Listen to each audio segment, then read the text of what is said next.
अस्सलाम वालेकुम दोस्तों, मेरा नाम डॉक्टर लियसगर है और आज की इस वीडियो में हम डिस्कस करने जा रहे हैं मोस्ट इंपॉर्टेंट की पॉइंट्स ऑफ करंट इलेक्ट्रिसिटी या डीसी सर्किट, जो कि सिंध बोर्ड में इस चैप्टर को डीसी सर्किट से रिप्रेजेंट किया गया है। तो आज की इस वीडियो में हम इससे रिलेटेड मोस्ट इंपॉर्टेंट की पॉइंट्स को डिस्कस करने जाएंगे। अगर आप चाहते हैं कि कंप्लीट की कोर्स के की पॉइंट्स जो है वो आपको शॉर्ट फॉर्म में रिविजन के लिए प्रोवाइड किए जाए, तो हम आपको रिकमेंड करेंगे कि आप हमारे की पॉइंट सीरीज का हिस्सा लाजमी बने, जिसमें तमाम सब्जेक्ट के मोस्ट इंपॉर्टेंट की पॉइंट्स बहुत ही शॉर्ट फॉर्म में जो है वो प्रोवाइड किए जाते हैं।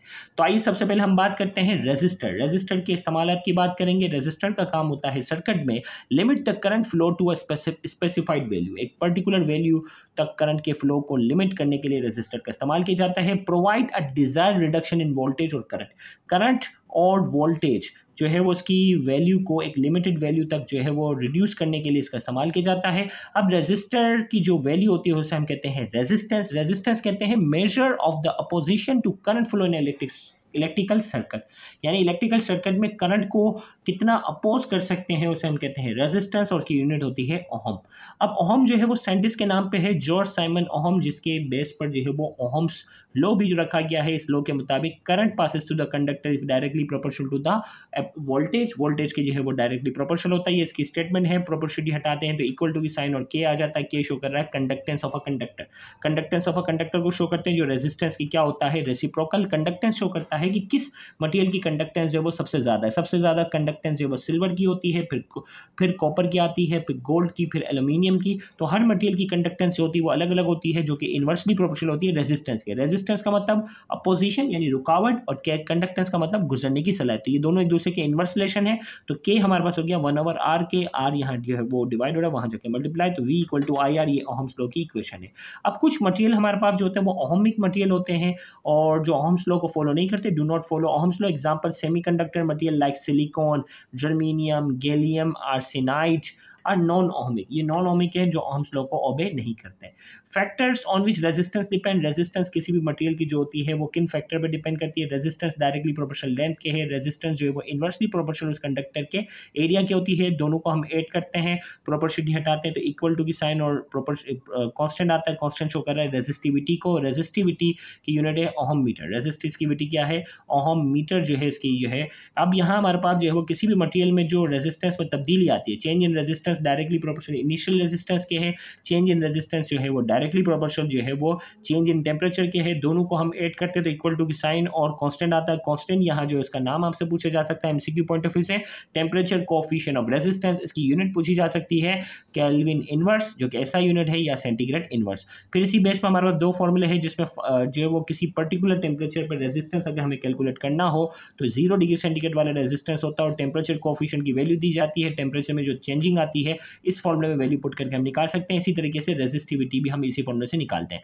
अब कंडक्टर की जो अल्फा की टेम्परेचर कोएफिशिएंट की वैल्यू की जो होती है वो प्लस में होती है, 0 से ज़्यादा होती है, और सेमी कंडक्टर की वैल्यू माइनस में होती है, यानी 0 से कम होती है। कंडक्टिविटी की हमारे पास जो सिंबल है वो सिग्मा है, और ये इसका फॉर्मूला है R बराबर है L सिग्मा ओवर A, और इसकी यूनिट है सीमेंस पर मीटर। S/M जो है इसकी यूनिट है, जो कि एमसीक्यू में पूछी जा सकती है। मरकरी की अगर हम बात करते हैं, mercury was the first super conductor discovered by, पहला सुपर कंडक्टर आपसे पूछा जाए तो आंसर होगा मरकरी, जो कि डच साइंटिस्ट कैमरलिंग ऑन्स ने जो है वो डिस्कवर किया था।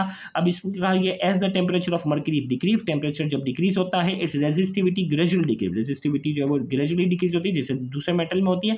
But at mercury's critical temperature, mercury को जब हम 4.15 केल्विन तक लेकर आते हैं, इट्स रेजिस्टिविटी सडनली बिकम 0, इसकी सडनली 0 हो जाती है और ये सुपर कंडक्टर में कन्वर्ट हो जाता है। फिर हमारे पास आता है इलेक्ट्रोमोटिव फोर्स। इलेक्ट्रोमोटिव फोर्स क्या है, the amount of energy in joules per unit charge in coulomb supply to the circuit.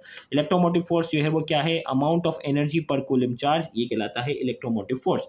अब इलेक्ट्रोमोटिव फोर्स जो बैटरी से रिलेटेड हमारे पास है, इसका फॉर्मूला VT बराबर होता है E-IR, यानी टर्मिनल वोल्टेज अगर कैलकुलेट करना हो, इलेक्ट्रोमोटिव फोर्स हो, इंटरनल रेजिस्टेंस बैटरी की हो, तो इस फॉर्मूले से हम कैलकुलेट कर सकते हैं। प्राइमरी सोर्स ऑफ EMF हम कैसे हासिल कर सकते हैं, लाइट की मदद से, जिसमें सोलर और फोटोवोल्टिक सेल का इस्तेमाल होता है, जिसमें सूरज की लाइट को जो है इलेक्ट्रिकल एनर्जी में कन्वर्ट किया जाता है। केमिकल रिएक्शन के जरिए भी हासिल किया जाता है, जिसमें बैटरी है, बैटरी में केमिकल एनर्जी जो होती है वो इलेक्ट्रिकल एनर्जी में कन्वर्ट होती है। हीट के जरिए भी हासिल होती है, जो डिवाइस हीट के जरिए इलेक्ट्रिकल एनर्जी प्रोवाइड करता है उसे थर्मोकपल कहते हैं। थर्मोकपल में हीट एनर्जी इलेक्ट्रिकल एनर्जी में कन्वर्ट होती है। फिर इसके बाद है मैकेनिकल मैग्नेट।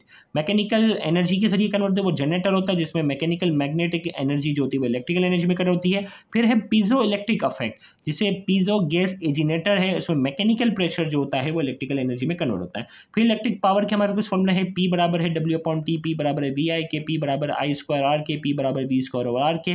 पावर की यूनिट है वॉट, वॉट है जूल पर सेकंड के, ये है एम्पियर वोल्ट। ये तमाम जो यूनिट है ये पावर की हमारे पास है। मैक्सिमम पावर ट्रांसफर जो है, मैक्सिमम पावर ट्रांसफर जो होता है वो होता है 25 ओम पे, क्योंकि इससे ज़्यादा अगर हम बढ़ाते हैं तो करंट क्या होता है, कम होता है। ये ज़रूर याद रखना कि मैक्सिमम पावर ट्रांसफर के लिए रेजिस्टेंस 25 ओम होनी चाहिए। इसे कहते हैं मैच कंडीशन, कहते हैं मैच कंडीशन।